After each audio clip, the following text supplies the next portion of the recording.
You are recording. Ladies and gentlemen, please welcome Detective Sweet for a Q&A. He will first introduce himself and maybe tell everyone how you got started in undercover work. Undercover work, okay. Well, so familiar faces here for sure. This is different than years past. I've been doing the When Words Collide since it started, actually, at the Best Western Village Park Inn back in, I don't know what year that would have been, 2009, maybe?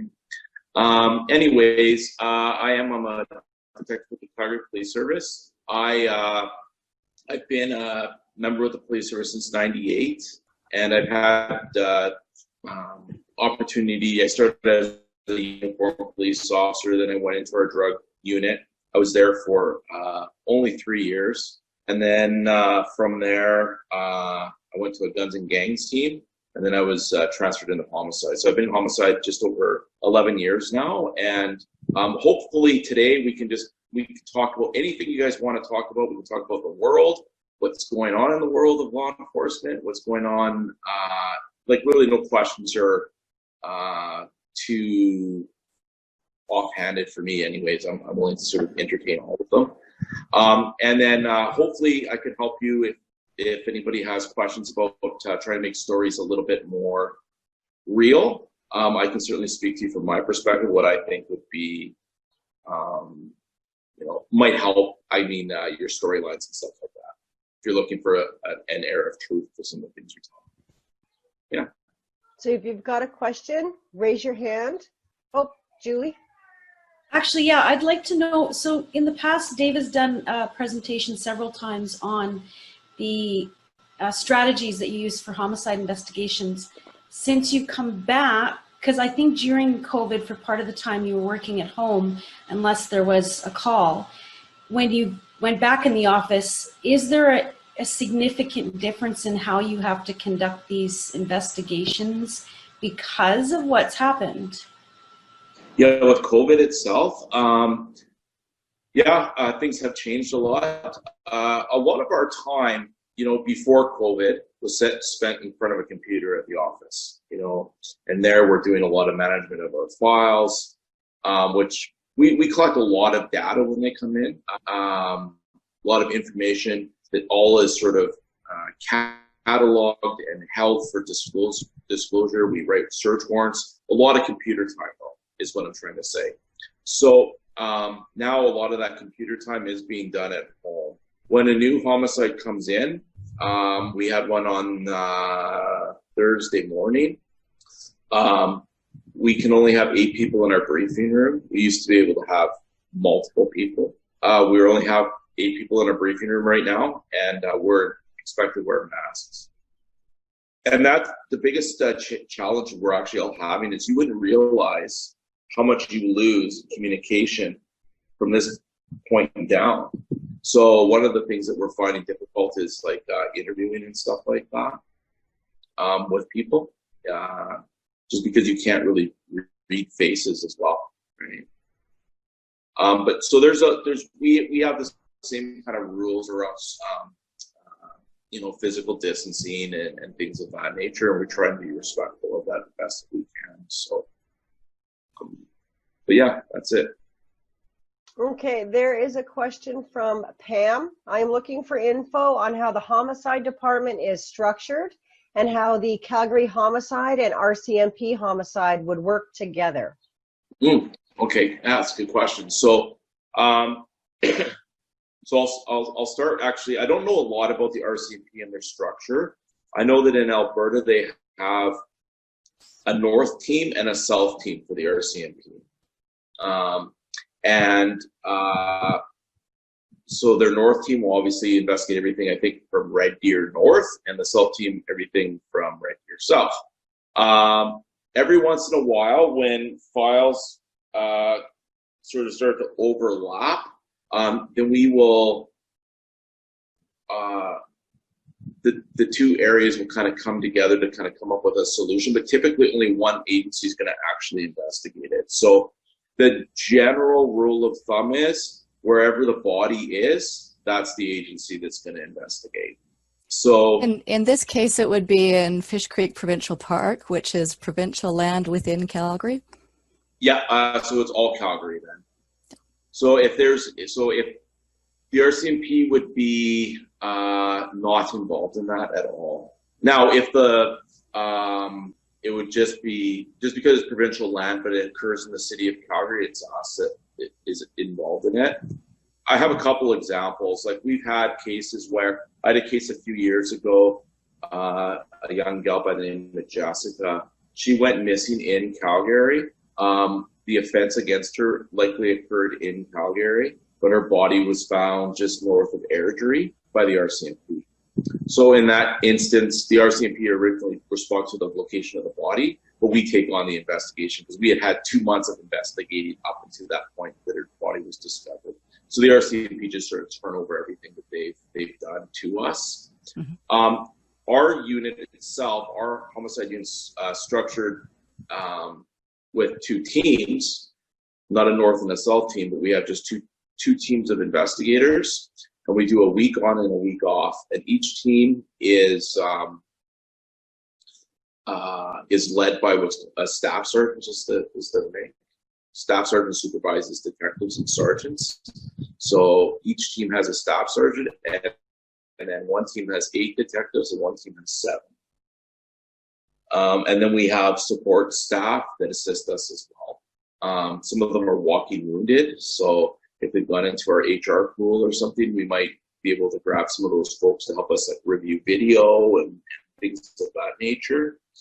Some of those tasks that don't really require an investigator to do, but just need eyes on a screen, we'll use sort of walking wounded to do that. And can you explain to everyone walking wounded?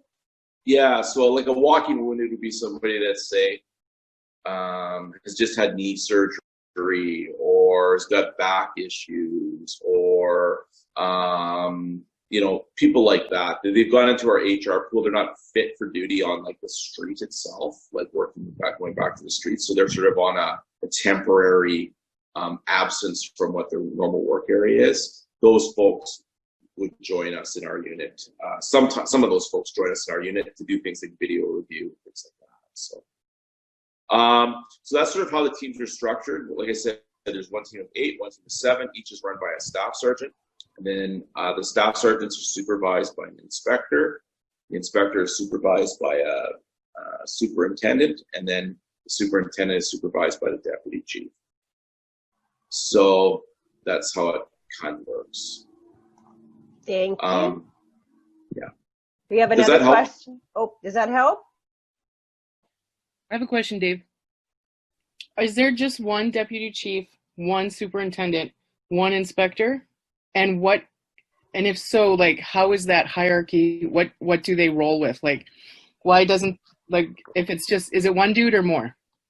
Well, so I don't even know how many deputy chiefs we have right now. I think we have 3 or 4.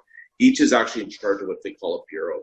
So so I think we have 4 deputy chiefs right now. Each is in charge of a bureau.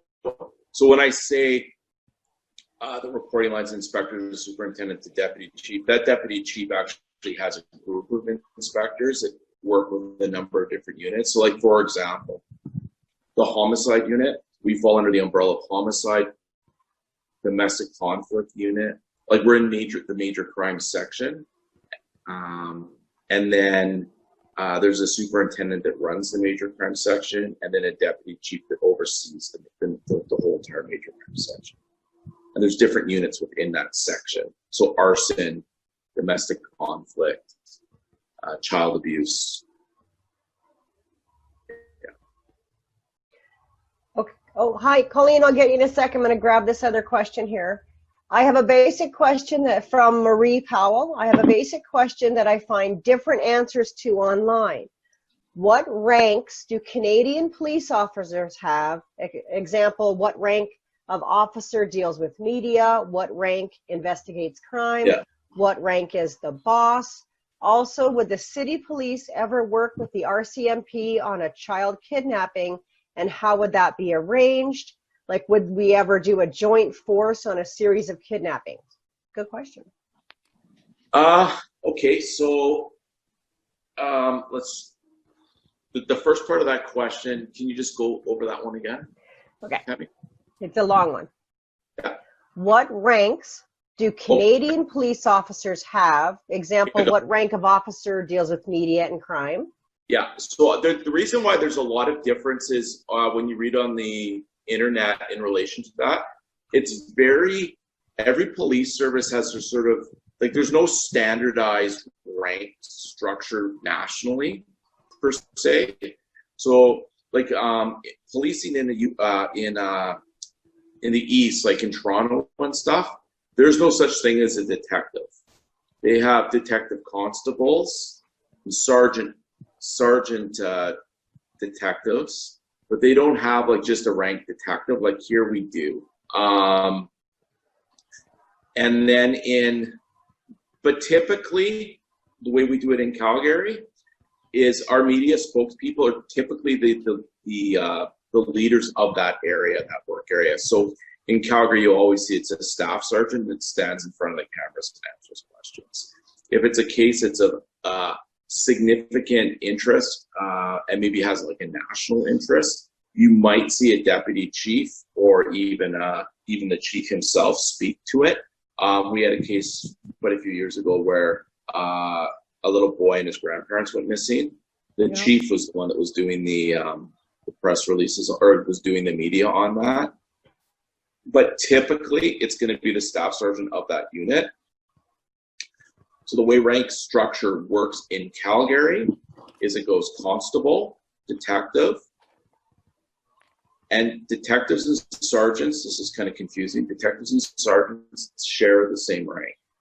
So you can be detective or a sergeant, but it's the same rank. Like there's no difference. I can transfer into another area and become a sergeant, or I can stay a detective. Sergeant can transfer into the detective role as well. So we go constable, sergeant, detective, and then we have staff sergeants that supervise the detectives and the sergeants. And then we have inspectors that supervise their staff sergeants. Then we have a superintendent. We have the deputy chief, and then we have the chief. So in terms of like, there is definitely places where we integrate with the RCMP and we work with the RCMP on certain types of investigations. If there was a number of child kidnappings, the agency where the offense originates is who will investigate it, essentially. But we may, like if somebody was, say, kidnapping children in Calgary, and then the children were being found outside, like in a rural area,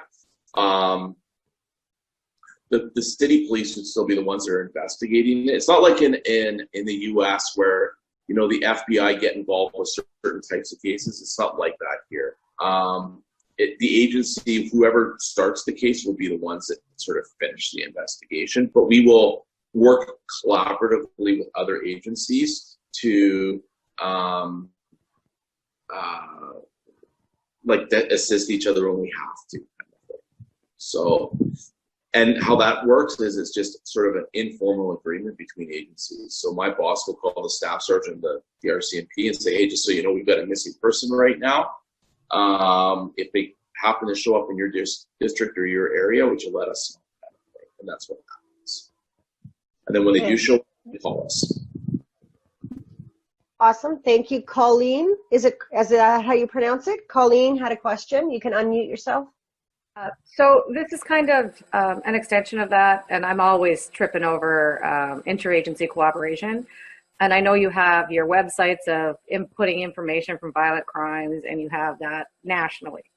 But and there's short-term and long-term with that. So for example, when those two young boys murdered the 3 people in BC and then ran across onto Alberta and then ran into Saskatchewan and ended up, like, they searched northern Saskatchewan, they searched Manitoba, they searched Alberta, and then found them in the lake north of Winnipeg. Right. So for that type of short term, I would imagine it's kind of like an all hands on deck sort of thing, because they even brought in military search for that. Right. So that'll all of those decisions, those investigative decisions, will be originating out of the initial incident that occurred in BC with the RCMP. In that particular case, like the Calgary Police Service was never involved in that. Like we were never part of the manhunt or any of those kinds of things. That I'm aware of. But in that case, when they found the gentleman deceased and then they found that couple deceased, the RCMP that were involved in that initial thing, they're the ones who are starting to make calls on getting resources in those other agencies, like looking. But those other agencies are only assisting that main primary investigator that originated out of BC, if that makes any sense. So if I have a guy that I know has fled jurisdiction and he's like in Toronto, for example, we'll call up the Toronto Police Service and say, hey, listen, we've got a guy out here. We think we have a guy out your way. Can you guys do some inquiries and checks for us? And they'll say, yeah, but we'll still send investigators out to Toronto.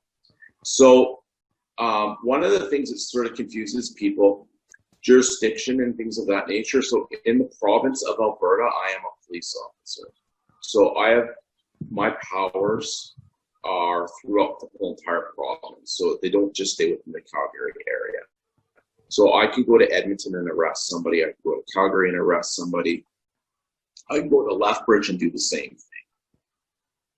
And then we have agreements within the country, the other provincial services. So I can actually go and get knighted, essentially, to be a police officer in Saskatchewan for a period of time, or a police officer in Ontario for a period of time. So we just have to there's a process that takes place, but basically the Solicitor General will say, yeah, we're going to give this guy policing powers in Ontario for the period of time that he's going to be there, for 6 months or for 3 weeks or whatever it's going to be.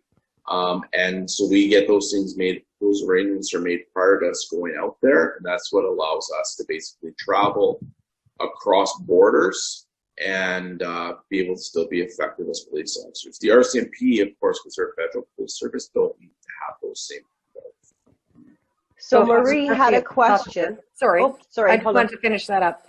Okay. It was discovered by RCMP in Northern Saskatchewan. So RCMP would just have that coverage all across Saskatchewan, or Manitoba, or wherever. And we would do the same thing. Like, let's just say that originated in Calgary, right? And we knew that the guy was going to Saskatchewan or whatever. We would contact the RCMP in Saskatchewan and say, we believe that these guys are on the run to Saskatchewan right now. We would send investigators out to Saskatchewan. We would make sure that they had they call it superenumeration status in Saskatchewan. We would send people out there to basically be with the RCMP as they continued their searches. So we would be consistent all the way through that. It always comes back to wherever the offense occurred, that's who's going to investigate it, and then we can call on other agencies to assist us where we need to. So Marie had a question that I thought was really good, especially if you guys are using this in your books. Is it really called knighted as a cop, or is that just a figure of speech?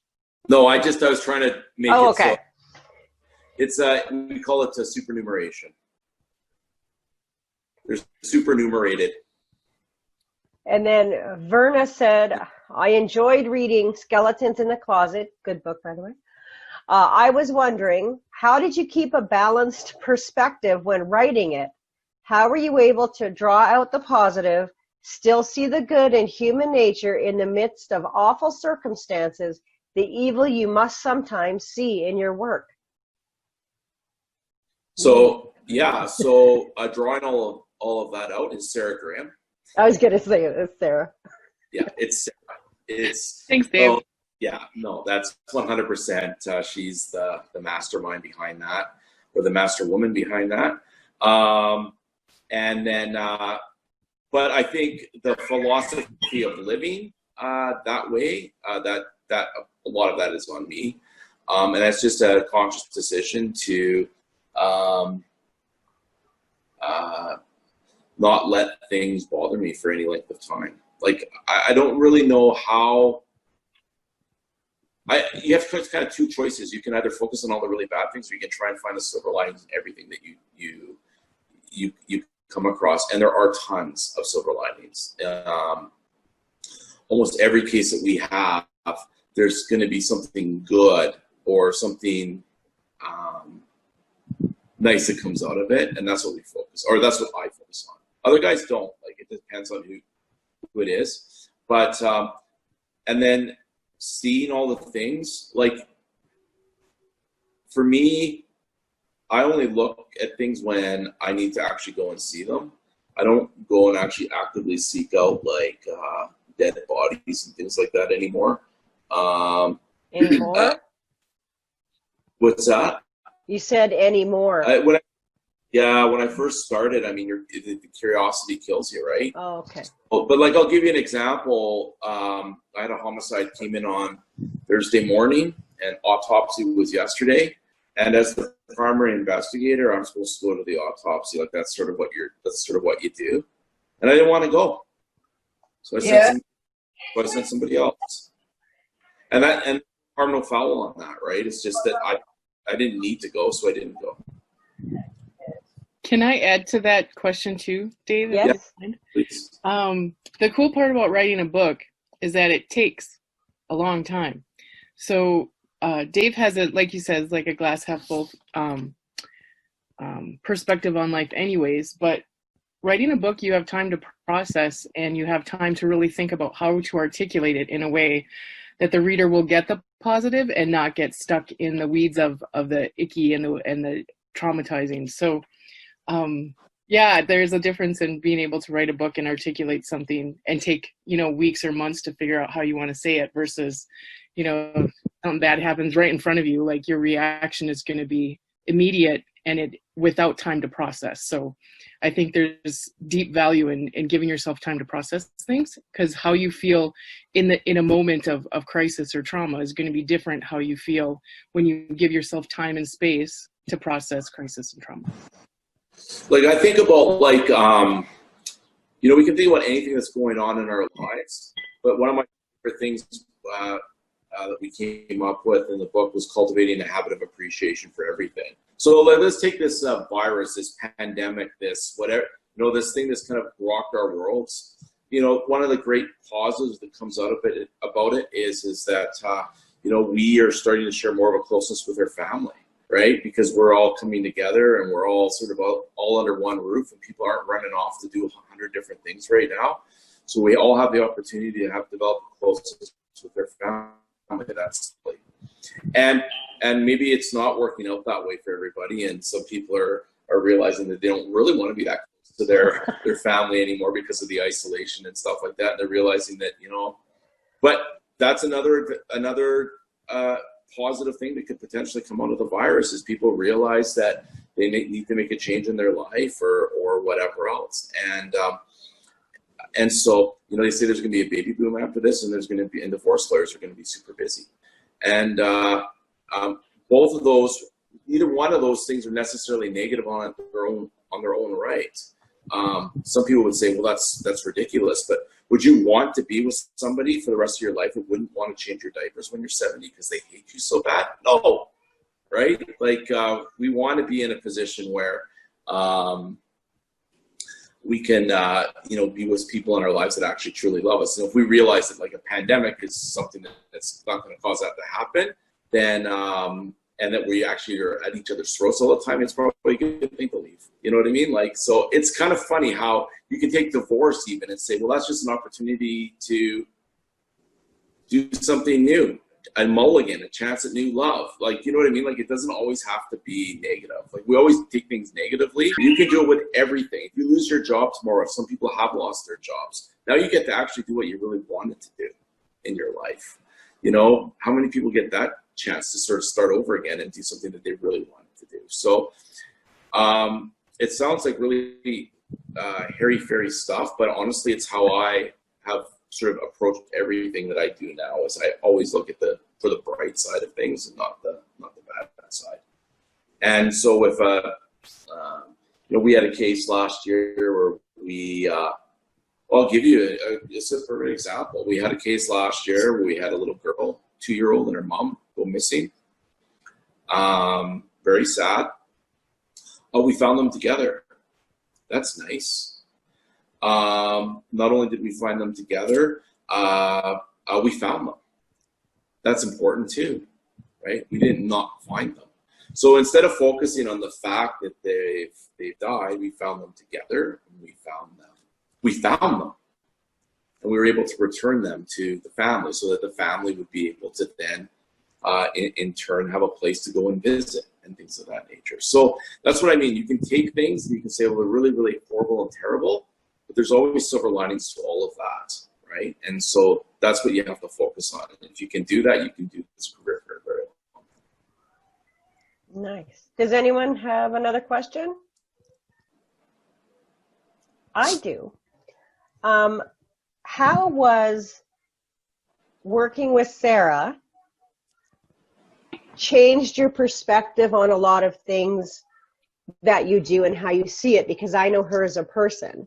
So did she have an effect on you and how you saw your work that you hadn't seen? Was there a perspective she brought forward to you that you had never looked at before? Yeah. Well, if anybody's ever had anybody that's ever had an opportunity to meet Sarah will tell you that she's a fantastic human being. She's sweet and soft, and she can be tough and hard too. Who, me? Yeah. Yeah, actually I can. Sorry. Sometimes, and she's seen the real me. Mm-hmm. But no, I think, of course, you learn a ton when you work with somebody else. I learned a lot working with Sarah. I think one of the things that worked out well with us is I do actually think we maybe have we share the same worldview. Mm-hmm. And I don't think that was necessarily learned. I didn't necessarily learn that from Sarah. And she certainly didn't learn my worldview from me. Like, she has her, I have mine. But they're very similar. I think the best thing about Sarah was, and I always say it, like, Sarah always used to say, well, tell me how that made you feel, right? So I always do that now. Ask, well, how did that make you feel, right? Like, how did that make you feel? And that was a big piece. That's something I'll take away from Sarah forever, is being in a situation where I can, when somebody comes to me and they've got an issue or they got a problem or what have you, always ask them, well, how does that actually make you feel? What does that actually? Yeah. And she was able to hold on me a little bit better. To pull that out, actually, if I could unpack that a little bit. While we were writing, I always asked Dave, how does that make you feel? Because just like when you're writing a fiction character, what that fiction character is essential to your story, right? Like, what are the motivations? And what we're motivated is driven by our feelings, our emotions, how we feel about things, our passions for things, our hatred for things, and everything in between. So just like when you're writing characters, and in this book, even though it's nonfiction, it's creative nonfiction, and Dave was the character of this book, and so I needed to ask him what he was feeling so that the reader could understand his motivations, right? Like, that's how I feel that you write layered characters by really unpacking their motivations and then articulating that to the reader. Nice. Okay, we've got a two-parter. Well, two questions. First one from Marie.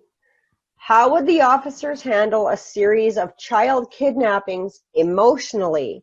I've heard from one cop that it's the kind of case that would really get under his skin, and he's been 24/7 on it. But others say they've seen too much and tend to remain distant from everything. And how would the cops react to each other if a fellow officer got emotionally involved or if an officer was aloof? That's a really good question.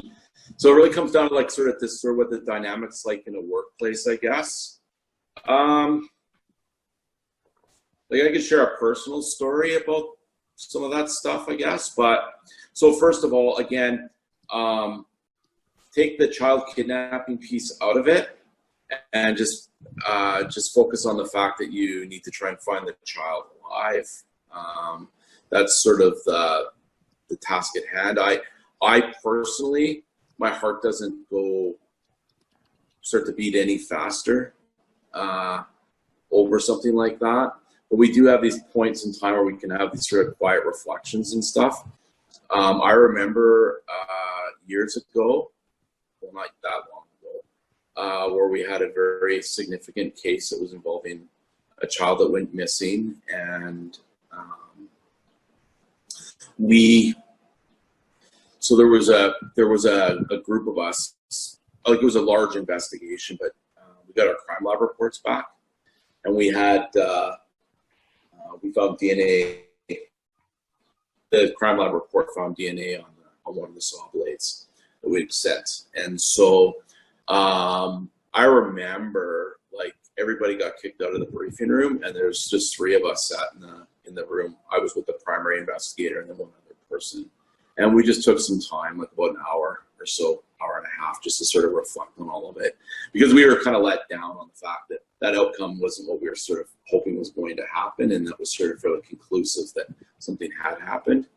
But then we just kind of pick it up and move on from that.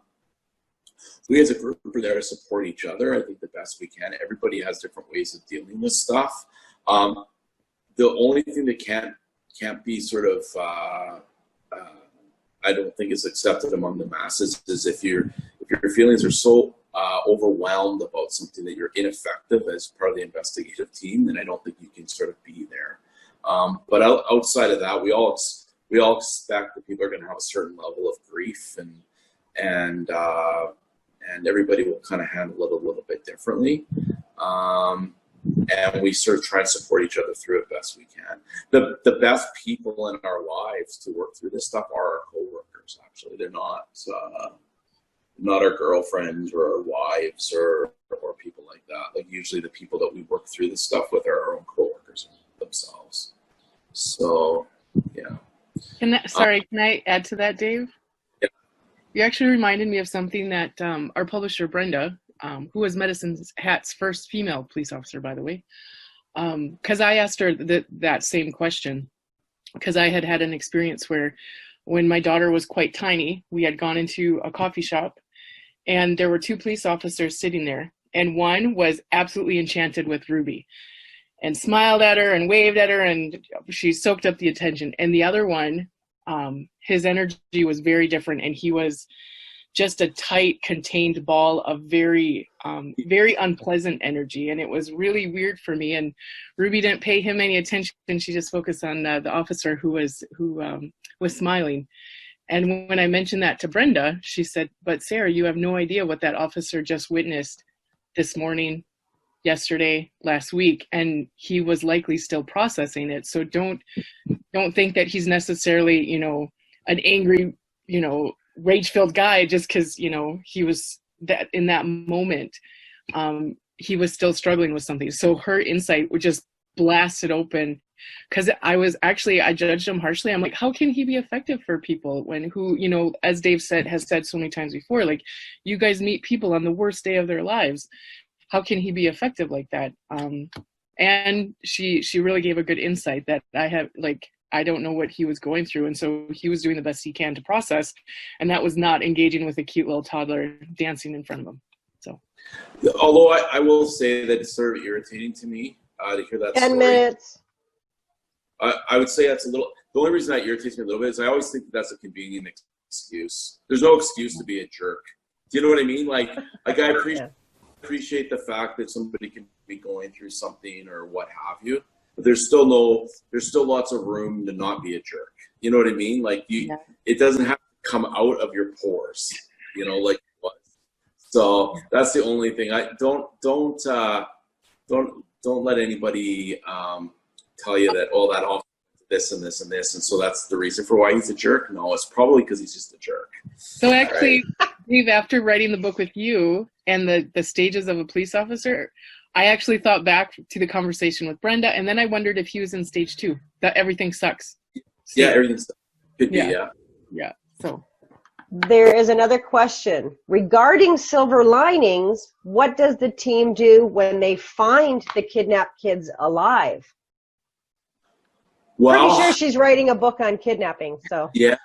So sadly, I can tell you I've never found one alive. So I don't know. I think if we did find one alive, it would be absolutely, I don't know, I think we'd all be, well, we'd be amazed, and we'd be happy, we'd be completely surprised. That's No, kind of a downer, Dave. Yeah, but I mean, it's the truth. So in the book, how would you suggest she writes it? Because the kids can be found alive. So how would you suggest celebrating? She said, would you celebrate outside, like outside your group? Would you celebrate like with your family? I can tell you what I think. What we would probably do is, like, if I just knowing my team, well, once that child was found alive, there would be this. We would all feel really good. We would probably go visit the child in about a week or a week and a half from then. We likely all pulled some money together to buy the child some sort of a gift, whatever it was. I mean, just thinking about what we've done for other families in the past. And yeah, we would celebrate that child's life and that kind of thing. And I think we would all be very, very happy. We've been let down so many times now that we don't really have an expectation we're going to find the child alive, although we always go into it believing we could. But usually if a child disappears and it's been gone for more than 24 hours, the child's likely not alive anymore. So, yeah. But that's why I'm in homicide, right? So that's the other part. So, yeah. And so we're almost down. We have 7 minutes left. What could you impart to people in regard to if they're writing a book on detectives? What would be the worst thing that they can try to, you know, how when everyone's writing a book and they've got a detective and they're always this, what is the biggest stereotype you find about detectives in books that you want to warn everyone not to use? Well, so actually, I'll go to this show, Brooklyn Nine-Nine. If you never I love that show. If you've never watched an episode of Brooklyn Nine-Nine, you should if you're writing. And I'll tell you why, because every one of those characters is represented in every one of those, in every police station or every police office across the country. There's one of those in every jurisdiction everywhere. The person that came up with that, the characterizations of those officers is fantastic, and they're also uniquely different, right? You got the tough cookie in there, you've got the sort of the softy, and so I think the biggest thing is have some diversity with the characters that you build in. Like some of your detectives can be really eccentric. If you watch First 48 Hours, I don't hardly ever watch these shows, but I was watching one the other night, and they've got the guy with the bow tie. He's like very eccentric, right? I'm like, wow, he's a very eccentric guy. And then you got the next guy, he's just wearing t-shirts and jeans. The world of detectives is so vast, and there's so many different personality types within it. But there's the guys that like laugh at everything. There's sort of the pranksters in the office, and then there's the guys that take it a little bit more seriously, but they don't last very long. You know? And so I think the biggest mistake you could do is like detectives, these sort of stern, look down the end of their noses at people, because I don't think most of them are like that at all. So there's usually some compassion and caring in there some way, somehow, somewhere. Yeah. Does anyone else have? Oh, Sarah? I have another one. Okay. So if we were to 4 write minutes. a cameo of a detective suite, do you have any requests, any preferences? Yeah. And those would be?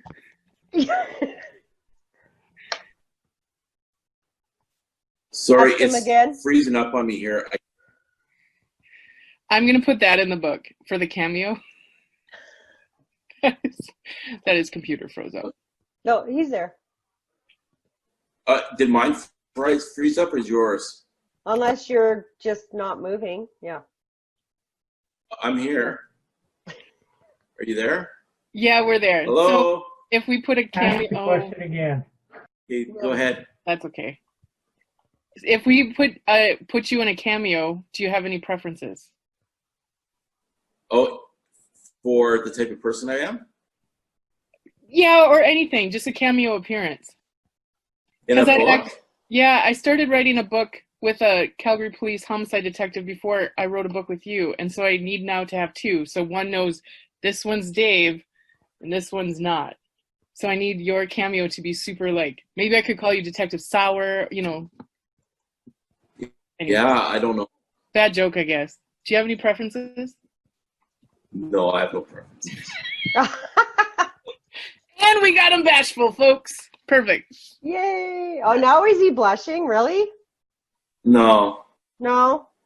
don't blush. So how long have you been a police officer? 98, so Ooh, 2 years. just a few. I remember seeing pictures So I'm looking of you. here soon. I only got 3 years, 2.5 years left. So if anybody's hiring, let me know. Sorry, I have one more cop question. Okay, 2 Yeah. minutes. You talked about lateral moves. If there was an RCMP officer who wanted to become a CPS officer, would he or she have to start in the academy, or could there be lateral transfers? Good question. There are no lateral transfers between agencies. They'd have to start from scratch. Yeah.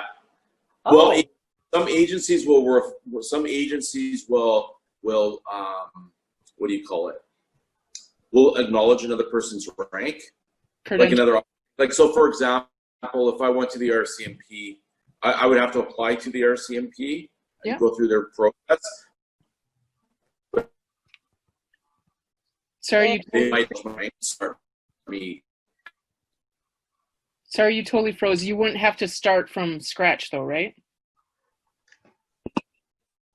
Maybe he could write it in. Probably not. Like I would never leave the police service, go to the service to start again. You know what I mean? Like if you come from the RCMP and you come to Calgary, help the rank as sergeant, we might hire you as a sergeant here. We might. Yeah. Got it. Okay. and that's what Marie just answered. Can you move from province to province and be a city cop, or do you have to start again? Yeah. You have to start again. Basically, each agency has their own, but we have these sort of like a lot of officers will move, but they'll sort of stay within their same pay scale because the agency wants them to come join them and make them start right over again. Yeah. So, like, if I might be able to apply to Winnipeg if Winnipeg hired me. I might say, okay, well, you're hiring me, but I wanna be hired in as an investigator. And if Winnipeg says, yeah, okay, we'll do that, then that's how you would start. Or So they put you at the high level or something. So Marie's question is, you wouldn't start like in the police academy. She said, so the 40-year-old rookie is still a real possibility. Yeah, you'd start in what they call an experience class. It's like an accelerated program, and it's basically just to teach that new person the rules and policies and procedures of that agency. But then you would sort of start out again like you normally would. It's true, actually. That's really interesting, actually. Well, our time is up. Thanks, Dave. Thank you, everyone. Thank you, Dave, Detective Sweet, very much. Thanks, Dave. We really appreciate you taking the time to come on here.